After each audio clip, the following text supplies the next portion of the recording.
Subscribe to our YouTube channel and press the bell icon for the latest updates. How to change the default audio output device in Windows 10 PC. Method 1. Click on the Start button.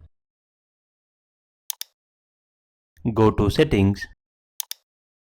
Click on the System icon.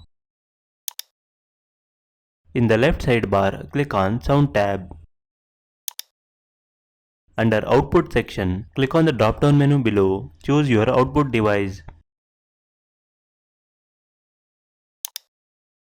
Select the desired audio output device. You can adjust the master volume by dragging the slider to the left or right.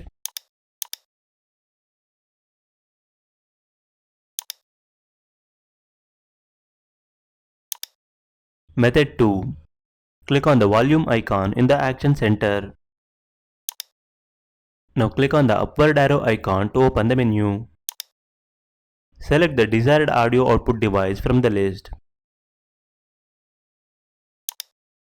Adjust the master volume by dragging the slider to the left or right as per your requirement.